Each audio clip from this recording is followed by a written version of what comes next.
नमस्कार YouTube channel N universe study में आपका स्वागत है। आज हम इस वीडियो में डिस्कस करेंगे एचएससीसी की सभी परीक्षाओं के लिए इम्पोर्टेंट प्रश्न और ये हमारा प्रैक्टिस सेट नंबर 3 है। तो शुरू करते हैं। सबसे पहले प्रश्न, NH71A हरियाणा के किन दो शहरों को जोड़ता है? यह राष्ट्रीय राजमार्ग है जिसका नंबर 71A है। ये किन दो शहरों को जोड़ता है? ऑप्शन में हमारे पास हैं रोहतक पानीपत, रोहतक फरीदाबाद, रोहतक अंबाला, रोहतक और करनाल। इस प्रश्न का जो सही उत्तर है वो है ऑप्शन ए, रोहतक पानीपत। यह राष्ट्रीय राजमार्ग 71A रोहतक से पानीपत तक है जिसकी लंबाई 72 किलोमीटर है। अगला प्रश्न है, हरियाणा राज्य में centre of excellence for vegetables स्थित है? ऑप्शन है मंजियाना सिरसा में, रोहेल रोहतक में, बल्लभगढ़ फरीदाबाद में और घरोंडा करनाल में। इस प्रश्न का जो सही उत्तर है वो है ऑप्शन डी, घरोंडा करनाल में। क्योंकि खाद्यान्नों के साथ साथ हरियाणा में बागवानी कृषि का तेजी से विकास हो रहा है और राष्ट्रीय बागवानी मिशन के अंतर्गत भारत सरकार द्वारा हरियाणा राज्य को 1570 लाख रुपए की लागत वाली 2 परियोजनाओं को स्वीकृति प्रदान की गई है। ये 2 परियोजनाएं हैं centre of excellence for vegetable जो घरोंडा करनाल में है और दूसरी centre of excellence for fruits जो मंजियाना सिरसा में है। अगला प्रश्न है, सूक्ष्म जल विद्युत परियोजना की स्थापना कहाँ की गई? ऑप्शन है खरावड़ में, ककरोई में, किलोई में और तावड़ू में। इस प्रश्न का सही उत्तर है ऑप्शन बी, ककरोई में। पश्चिमी यमुना नहर के किनारे सोनीपत के ककरोई गांव में अवस्थित इस परियोजना की 4 यूनिट हैं जिसमें से 3 की स्थापना की जा चुकी है और इनमें प्रत्येक इकाई की क्षमता 100 किलोवाट है। सतलुज यमुना लिंक से संबद्ध चौथी यूनिट अभी स्थापित नहीं की जा सकी है। अगला प्रश्न है, NIILM यूनिवर्सिटी हरियाणा के किस जिले में स्थित है? ऑप्शन है करनाल, कुरुक्षेत्र, कैथल और कलायत। इस प्रश्न का सही उत्तर है ऑप्शन सी, कैथल। यह एक प्राइवेट यूनिवर्सिटी है जिसकी स्थापना 2011 में हुई थी और यह राष्ट्रीय राजमार्ग 65 पर स्थित है, कैथल अंबाला रोड पर। अगला प्रश्न है, बास्केटबॉल के प्रसिद्ध खिलाड़ी खुशीराम को किस वर्ष अर्जुन पुरस्कार से सम्मानित किया गया? ऑप्शन है 1967, 1962, 1965 और 1964। इस प्रश्न का सही उत्तर है ऑप्शन ए, 1967। खुशीराम का जन्म 7 अगस्त 1936 को खरकपुरा जींद में हुआ था और ये खिलाड़ी और कोच थे। उन्हें एशिया की स्कोरिंग मशीन के नाम से जाना जाता था। वे भारतीय राष्ट्रीय बास्केटबॉल टीम में 1964 से 1972 तक खेलते रहे। 1965 में कप्तान भी रहे। उनके खेल को देखकर फिलीपींस ने उनको 3 सम्मान दिए। पहला एशिया का मोस्ट वैल्यूएबल प्लेयर, दूसरा एशिया का मोस्ट कंसिस्टेंट शूटर और तीसरा best centre player of the meet. 29 दिसंबर 2013 को उनका निधन हो गया और हरियाणा सरकार ने उनके गांव में उनके नाम पर स्टेडियम बनाने की घोषणा की। अगला प्रश्न है, निम्न में से किसे जुड़वा शहर कहा जाता है? ऑप्शन है पंचकुला, मोहाली, अंबाला, पंचकुला, कैथल, कुरुक्षेत्र और यमुनानगर जगाधरी। इस प्रश्न का सही उत्तर है ऑप्शन डी, यमुनानगर जगाधरी। जगाधरी यमुनानगर जिले का एक नगर है और यह नगर यमुनानगर के निकट ही बसा हुआ है और दोनों के बीच विभाजक रेखा खींचना भी कठिन है और तभी इन्हें जुड़वा शहर कहा जाता है। अगला प्रश्न है, आलू प्रौद्योगिकी केंद्र तथा हरियाणा राज्य बागवानी विज्ञान विश्वविद्यालय की स्थापना कहाँ की गई है? ऑप्शन है अग्रोहा, यमुनानगर, करनाल और पानीपत। इस प्रश्न का सही उत्तर है ऑप्शन सी, करनाल। आलू प्रौद्योगिकी केंद्र करनाल जिले के सामगढ़ गांव में स्थापित किया जा रहा है। यह भारत में अपनी तरह का एकमात्र केंद्र है जहां पर आलू उत्पादन एवं उत्कृष्ट स्तर के प्रमाणित बीज तैयार करने पर जोर दिया जाएगा। दूसरा, बागवानी विज्ञान विश्वविद्यालय करनाल जिले के अंजनथली गांव में स्थापित किया जा रहा है। इस विश्वविद्यालय की स्थापना के लिए केंद्र सरकार द्वारा 200 करोड़ रुपए की वित्तीय सहायता दी जाएगी। केंद्रीय कृषि मंत्री एवं किसान कल्याण मंत्री राधा मोहन सिंह ने आलू प्रौद्योगिकी केंद्र व बागवानी विज्ञान विश्वविद्यालय का उद्घाटन 6 अप्रैल 2016 को किया था। अगला प्रश्न है, 18 वर्ष की आयु तक के बच्चों को बेहतर स्वास्थ्य सेवाएं उपलब्ध करवाने के लिए शुरू की गई है। ऑप्शन है नेहरू बाल स्वास्थ्य योजना, अमृत कौर बाल स्वास्थ्य योजना, देवीलाल बाल स्वास्थ्य योजना और इंदिरा बाल स्वास्थ्य योजना। इस प्रश्न का सही उत्तर है ऑप्शन डी, इंदिरा बाल स्वास्थ्य योजना। इस योजना के तहत जिन बच्चों की आयु 18 वर्ष से कम है उन बच्चों का स्वास्थ्य कार्ड बनाकर सरकारी अस्पतालों में उनके स्वास्थ्य की निःशुल्क जांच व इलाज किया जाएगा। यह योजना सभी वर्गों के लिए है और स्कूली बच्चों का स्वास्थ्य सुधारने के उद्देश्य से स्वास्थ्य विभाग ने यह योजना शुरू की। इसमें 2 आयु वर्ग बनाए गए हैं, पहला 6 से 12 वर्ष और दूसरा 12 से 18 वर्ष। अगला प्रश्न है, कैथल का युद्ध कब हुआ? ऑप्शन है 1245 ईस्वी में, 1240 ईस्वी में, 1235 ईस्वी में और 1238 ईस्वी में। इस प्रश्न का सही उत्तर है ऑप्शन बी 1240 ईस्वी में। मैं थोड़ी सी आपके साथ इंफॉर्मेशन शेयर करना चाहूँगा। कैथल से कई ऐतिहासिक और पौराणिक कथाएं जुड़ी हुई हैं। पुराणों के अनुसार इसकी स्थापना युधिष्ठिर ने की थी। इसे वानर राज हनुमान का जन्म स्थान भी माना जाता है। इस कारण से इस नगर का प्राचीन नाम कपिस्थल पड़ा और जो कालांतर में कैथल हो गया। इतिहास के अनुसार यह भारत की पहली महिला शासक रजिया सुल्तान, जो इल्तुतमिश की पुत्री थी, के साम्राज्य का एक भाग था। 13 नवंबर 1240 को रजिया सुल्तान कैथल युद्ध में मृत्यु को प्राप्त हुई थी। कैथल में दिल्ली की विद्रोही सेनाओं ने उसे पकड़ लिया और एक भयंकर युद्ध में रजिया सुल्तान मारी गई थी।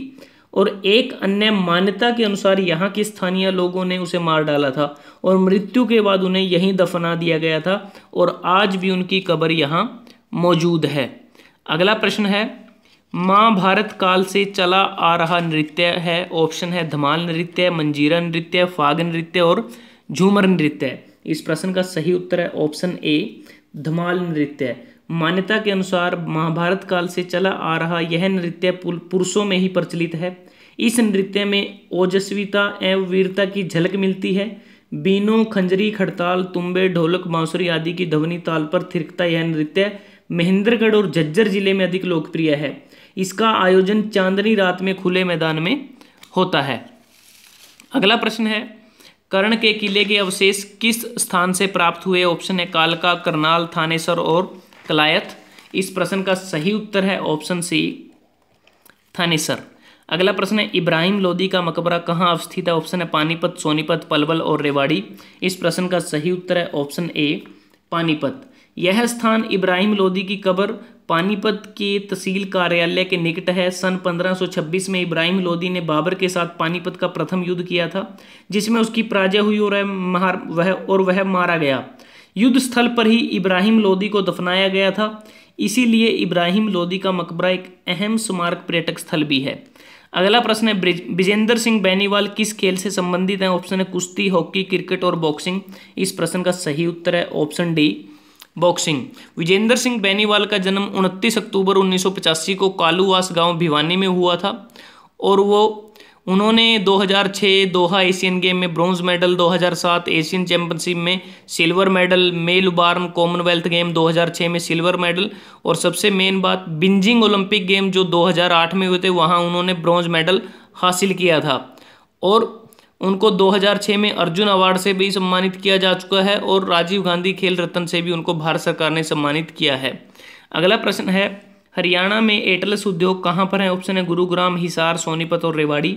इस प्रश्न का सही उत्तर है ऑप्शन सी सोनीपत। सोनीपत का औद्योगिक विकास एटलस साइकिल के आने के बाद ही हुआ। यह कंपनी 1950 में यहाँ शुरू हुई थी। इसके बाद सोनीपत में छोटे और बड़े उद्योग स्थापित होना शुरू हो गए। अब सोनीपत में 4 औद्योगिक क्षेत्र हैं, सोनीपत, कुंडली, राई और बारी। सोनीपत दिल्ली से 20 किलोमीटर की दूरी पर है और एनसीआर के अंतर्गत आता है। अगला प्रश्न है, चौधरी छोटूराम एक हैं, खिलाड़ी थे, कवि थे, स्वतंत्रता सेनानी थे और किसान नेता थे। इस प्रश्न का जो सही उत्तर है वो है ऑप्शन डी किसान नेता थे। रहबर आजम और गरीबों और किसानों के मसीहा छोटूराम का जन्म 24 नवंबर 1881 को गढ़ी सांपला झज्जर में हुआ। उस समय झज्जर रोहतक का ही अंग था और चौधरी सुखीराम के घर पर इनका जन्म हुआ। उस समय इनका जो असली नाम राय रीछपाल था और घर में सबसे छोटा होने के कारण सब इसको छोटू कहकर पुकारते थे। बाद में इसी नाम से प्रसिद्ध हो गए। आगरा विश्वविद्यालय से इन्होंने वकालत की पढ़ाई पूरी की और इन्होंने वर्ष 1915-16 में रोहतक से उर्दू साप्ताहिक जाट गजट का प्रकाशन किया तथा वर्ष 1924 में जमींदार लीग की स्थापना की। वर्ष 1937 में इन्हें सर की उपाधि से सम्मानित किया गया। वर्ष 1938 में इनके द्वारा किसानों के अनाज की बिक्री हेतु उस मार्केटिंग बोर्ड का गठन किया गया। और इसके अलावा सन 1916 में पहली बार रोहतक में कांग्रेस कमेटी का भी इन्होंने गठन किया था और यह प्रथम जिला प्रधान भी बने थे। और सन 1920 में किसानों के मुद्दों पर मतभेद के कारण इन्होंने कांग्रेस भी छोड़ दी थी और इसलिए एक किसान नेता के तौर पे ये काफ़ी मशहूर थे। अगला प्रश्न है, परिणीति चोपड़ा का जन्म किस जिले में हुआ था? ऑप्शन है करनाल, पानीपत, अंबाला और हिसार। इस प्रश्न का सही उत्तर है ऑप्शन सी अंबाला में, क्योंकि परिणीति चोपड़ा एक भारतीय अभिनेत्री हैं और इनका जन्म 22 अक्टूबर 1988 को अंबाला में हुआ।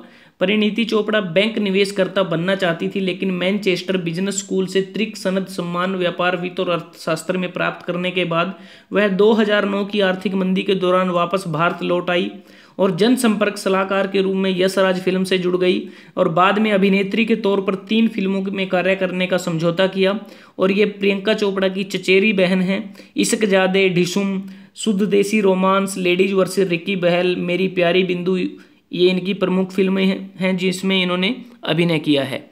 अगला प्रश्न है, निम्नलिखित में से कौन सा युग्म सही नहीं है? ऑप्शन ए हिसार का संस्थापक फिरोज शाह तुगलक, फरीदाबाद का संस्थापक शेख फरीद, रेवाड़ी का संस्थापक राजा रेवात और सिरसा का संस्थापक राजा सरस। इस प्रश्न का जो सही उत्तर है वो है ऑप्शन सी। ए, बी और डी ये तीनों सही हैं और रेवाड़ी का संस्थापक राजा रेवत नहीं है, ये गलत युग्म है। अगला प्रश्न है, लाडली सामाजिक सुरक्षा भत्ता योजना हरियाणा राज्य में कब लागू की गई? ऑप्शन है 1 मार्च 2004, 1 जनवरी 2006, 1 अप्रैल 2005, 1 जनवरी 2005। इस प्रश्न का जो सही उत्तर है वो है ऑप्शन बी, 1 जनवरी 2006। कन्या भ्रूण हत्या तथा घटते लिंगानुपात को रोकने के लिए हरियाणा सरकार ने लाडली योजना आरंभ की। इस योजना के अंतर्गत दूसरी कन्या के जन्म पर उस परिवार को अगले 5 वर्षों तक प्रत्येक वर्ष 5,000 रुपये दिए जाएंगे। जिस परिवार में दूसरी कन्या का जन्म 20 अगस्त 2005 को या उसके पश्चात हुआ है वे इसके पात्र रहेंगे। अगला प्रश्न है, हर्षवर्धन का जन्म कब हुआ? ऑप्शन हमारे पास हैं 588 ईस्वी में, 688 ईस्वी में, 590 ईस्वी में, 639 ईस्वी में। इस प्रश्न का सही उत्तर है ऑप्शन सी, 590 ईस्वी में। हर्षवर्धन का जो समय काल रहा वो 590 से 647 ईस्वी तक रहा और थानेसर में इनका जन्म हुआ था। और ये प्राचीन भारत में एक राजा थे जिसने उत्तरी भारत में एक सुदृढ़ साम्राज्य स्थापित किया। वह अंतिम हिंदू सम्राट था जिसने पंजाब को छोड़कर शेष समस्त उत्तरी भारत पर राज्य किया। हर्ष साहित्य और कला के पोषक थे और वे काफ़ी अच्छे लेखक भी थे, क्योंकि उनकी लिखी 3 नाटिकाएं नागानंद, प्रियदर्शिका और रत्नावली संस्कृत साहित्य की अमूल्य निधियां हैं। अगला प्रश्न है, लोकराज लोकलाज से चलता है नारा हरियाणा के किस राजनीतिज्ञ ने दिया? इस प्रश्न में जो ऑप्शन हमारे पास हैं वो हैं चौधरी देवीलाल, भजनलाल, बंसीलाल, ओम प्रकाश चौटाला। इस प्रश्न का सही उत्तर है ऑप्शन ए, चौधरी देवीलाल। चौधरी देवीलाल जो कि हरियाणा में ताऊ देवीलाल के नाम से प्रसिद्ध हैं, हरियाणा के एक प्रमुख राजनीतिज्ञ थे जो कि 19 अक्टूबर 1989 से 21 जून 1991 तक भारत के उप प्रधानमंत्री रहे और वे 2 बार हरियाणा के मुख्यमंत्री भी रहे। पहली बार 21 जून 1977 से 28 जून 1979 तक तथा दूसरी बार 17 जुलाई 1987 से 2 दिसंबर 1989 तक। तो दोस्तों, अगर आपको ये वीडियो अच्छा लगा आप इसको लाइक कर सकते हैं, शेयर कर सकते हैं social site Facebook, WhatsApp, Twitter पे अपने दोस्तों के साथ, स्टूडेंट्स के साथ। और एन यूनिवर्स स्टडी को सब्सक्राइब करना ना भूलें। आप इसके Facebook group N universe study को भी ज्वाइन कर सकते हैं।